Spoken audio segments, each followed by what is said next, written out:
ऊपर चली है। भगवत गीता हमेशा ऊपर ही होनी चाहिए। विवेकानंद जब अमेरिका में गए थे व्याख्यान देने के लिए, तो उनके सब लोग उनके धर्म ग्रंथ जो है सब ऊपर थे, और जो भी आता था वो हमारी भगवत गीता जो विवेकानंद ने लिखी थी सब नीचे डाल रहे थे, और ऊपर वाले सब दिखा रहे थे ये है हमारा ग्रंथ, ये हमारा ग्रंथ।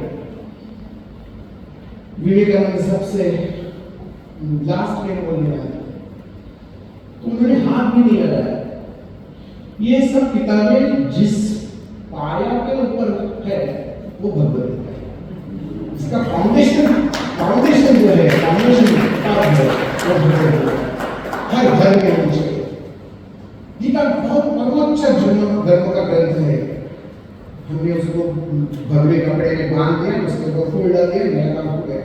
उसको खोलो, अभी उसको पढ़ो, उसको सिखाओ, क्या कहा है उसको जानो, तो ही समझ में आएगी। भगवत गीता अंदर से उतरनी चाहिए, नहीं तो नहीं। दूसरा है भजन, हर घर में शाम को भजन होना ही चाहिए। तीसरा भ है भवन, अच्छा भवन। उसमें वास्तुशास्त्र का तोड़ मोड़ करके नया वास्तु बनाने के लिए मैं नहीं कर रहा हूँ। जो भी है कुछ शुद्ध और पवित्र होना चाहिए। वहाँ श्री होना चाहिए, स्वस्ति केंद्र होना चाहिए, हाथ का डब्बा होना चाहिए, भगवान गणेश जी की प्रतिमा होनी चाहिए, हनुमान जी का प्रतिमा होना चाहिए। कहीं ना कहीं आप हिंदू हो, इसको भूलना नहीं चाहिए। इसके लिए सब दरवाजे के ऊपर, उसके पीछे दीवार पर कहीं भी हो, सनातन हिंदू धर्म का एक चिन्ह आना ही चाहिए। उस भवन के शुरू में रंगोली एक आनी चाहिए, उसका स्टिकर लगाया तो भी चलेगा, स्टिकर तो होना चाहिए। भावना, ये हृदय की भावना उस हृदय तक जाने वाला शब्द होगा। मैं जो बोल रहा हूँ, मैंने ऐसे बैठ के यदि मैंने लेक्चर दिया होगा तो मेरी भावना आपके भावनाओं तक नहीं पहुंच सकती। आपने तालियां बजाई, इसका मतलब है मेरे हृदय की भावना आपके हृदय तक पहुंच गई है। ये भावना भारतीय से जुड़ी हुई है। भाषा, शब्दों का ज्ञान होना चाहिए, संस्कृत आनी चाहिए हर एक को। बिल्कुल संस्कृत नहीं है, लेकिन जो मेरी मदर टंग है, मेरी मातृभाषा है, उसका पूरा ज्ञान होना चाहिए, व्याकरण का ज्ञान होना चाहिए।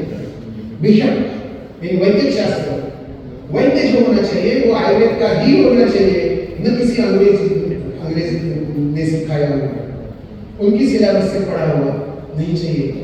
वो गलत कर रहा है। चाहे वो आपका खुद का बेटा ही क्यों न हो या आपके पिताजी एलोपैथी हो, नहीं जाने उनके पास। इतना स्ट्रिक्ट रहे तो आपकी 50 वर्ष के आगे की जिंदगी आपके हाथ में, नहीं तो नहीं। भूमि, जिस भूमि में आप काम कर रहे हो वो मेरी भारत भूमि है, इसी को मां कहा है। और विश्व में कोई भी देश ऐसा नहीं है जिसने अपनी भूमि को मां कहा। सिर्फ भारत भूमि ऐसी मेरी मातृभूमि है। पाकिस्तान को मातृभूमि उनके लोग नहीं कहते, उनको वंदन भी नहीं करते, अंग्रेज नहीं करते, जापान नहीं करते, चाइना नहीं कहता कि मेरी भूमि मेरी है, ऐसा नहीं कहते। वो सिर्फ भौगोलिक परिस्थिति देखती है। हम भौगोलिक परिस्थिति से भी बाहर जाते हैं। भूषा, मैंने पूछा कैसे, मुझे बहुत आनंद लगा कि धोती पहनने वाला कोई है। शर्ट पैंट में किसी का अपमान करने की कोशिश नहीं कर रहा हूं, लेकिन हमारे ऊपर मैंने भी पहनी थी शर्ट पैंट, लेकिन लास्ट 30 वर्ष से मैं धोती और सल्ले में ही रहता हूँ। क्लिनिक में भी मैं धोती और सल्ले में ही रहता हूँ। मुझे अभिमान नहीं है। प्रवास के वक्त ठीक है पहनता हूँ, मैं ट्रैक पैंट पहनता हूँ, सूट भी पहनता हूँ, टाइम भी पहनता हूँ, कोई प्रॉब्लम नहीं। जब मैं जनमानस में जाता हूँ तो मेरी दिशा भारतीय ही होनी चाहिए। तुम्हारे घर में कोई धार्मिक समारोह है तो एक दिन के लिए तो सही। तुम्हारे यहाँ सत्यनारायण जी की पूजा है, तुम्हारे पास कोई अर्चना है, कोई यज्ञ आ गए तो बरमुडा फटे हुए हाथ में ऐसे। अभी स्त्रियों के कपड़े जो है कोई देखने लायक नहीं है, देखने लायक नहीं। मेरे क्लिनिक में मैंने बोर्ड तैयार किया, जो स्त्री भारतीय देश में है उसको ही मैं चेक करूंगा, दूसरों को अलाउ नहीं। फटे हुए कपड़े जाओ, मुझे जरूरत नहीं है, तुम्हें यदि मेरी जरूरत है, मेरे कार्यक्रम में आना होगा। और मैं भारतीय हूँ, हर बहन, हर स्त्री मेरी बहन है, और मेरी बहन ने मेरे सामने कैसे पेश आना है कि मैं तय करूंगा। तो ये ऐसे फटे कपड़े, ये भी टूट गया, अभी यहाँ का टुकड़ा भी निकल गया, तो डॉक्टर को आसानी होगी डायरेक्ट इंजेक्शन ठोकने के लिए। तो यहाँ का ठीक है, यहाँ का क्या होगा? यहाँ का टुकड़ा जाने से पहले हमें जागना पड़ेगा, क्योंकि ये आने वाले दिन में ये होने वाला है। भेषज जो द्रव्य है, आज वैद्य प्रैक्टिस कर रहे हैं, लेकिन वो इस्तेमाल करने वाली दवा एलोपैथी है, वो भी चालू रखो, मेरे भी चालू रखो। नहीं, भेषज भी पूर्ण रूप से आयुर्वेद ही होना चाहिए। भोजन, जो भोजन करते हैं उसके शुरू में श्लोक बोलते हैं, सवना हो तो सवना हो, कोई भी श्लोक होने दो, भगवान को याद करो, श्री गुरुदेव भगवान से आराम कीजिए, जो भी है पहले बहुत सी तुम्हारे गुणगान से मुझे ये खाना मिल रहा है, करो ये सब। भौतिक सुख के पीछे हम कभी दौड़े नहीं, हमें ईलोक भी चाहिए और परलोक भी चाहिए। पाप पुण्य कल्पना हमारे घर में, वो बच्चों को बताओ ये पाप है ये पुण्य है, सिर्फ भौतिक सुख के लिए नहीं है। हम आपकी जरूरत है वो कम करते जाओ तो आप ज्यादा श्रीमंत हो जाओगे। जरूरतें कम करो, एक के ऊपर एक फ्री का जमाना है, इसलिए मैं बोलता हूं भंजन, जो संस्कृति के विरोध में बोल रहे हैं उसका भंजन करो, उसको स्वीकारना नहीं है। हाँ चलता है, अभी सब वैसे ही बोलते हैं, नहीं, मरे हुए मछली जो है वो बहकर समुद्र में मिल जाती है। जिंदापन का ये लक्षण है कि वो प्रवाह के विरोध में जाके खड़ी हो जाती है। तो हम जिंदा हैं, तो भंजन करना मेरी जिम्मेदारी है। इसीलिए मैं आपके सामने आकर वैद्यों के गढ़ में बैठकर आयुर्वेद के हित के लिए कुछ बातों को मैं अपमानित खुद को कर सकता हूं। और भ्रमण करो, घूमो, यहां वहां घूमो, और बाकी के देश देखने से पहले सिर्फ भारत को देखो, सिर्फ भारत को।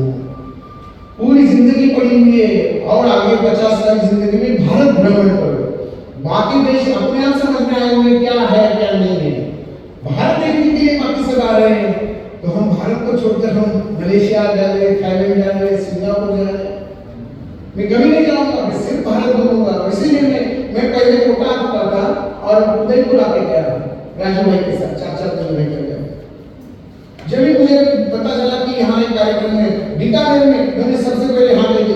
मैंने मेरा प्रोग्राम भी चेंज किया, मेरा आज दूसरा प्रोग्राम था। मैंने बोला नहीं, मुझे बीकानेर में जाना है, क्योंकि मैं और एक जो संस्कृति से जुड़ा हुआ एक राज्य है, एक तहसील है, उस एक जिला है, उसको मुझे और जानना चाहिए। तो ये सब भारत की जो धरोहर है, सांस्कृतिक धरोहर है या ऐतिहासिक धरोहर है, उनको दिखना चाहिए।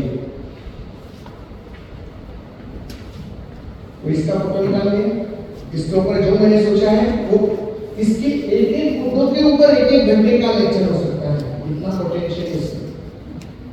तो ये 11 मुद्दे जो है उसको सोचो जरा, और आप और भी ऐड करना चाहते हैं तो भी ऐड करो, और बाकी छोड़ दो, सभी यही करना है, राष्ट्र के लिए यही करना है, ये मंत्र है।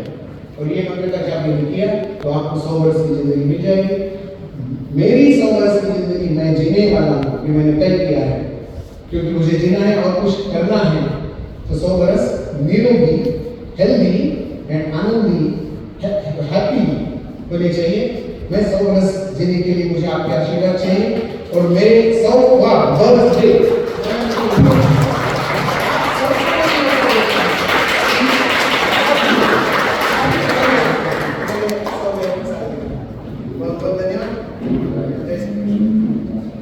बहुत अद्भुत व्याख्यान।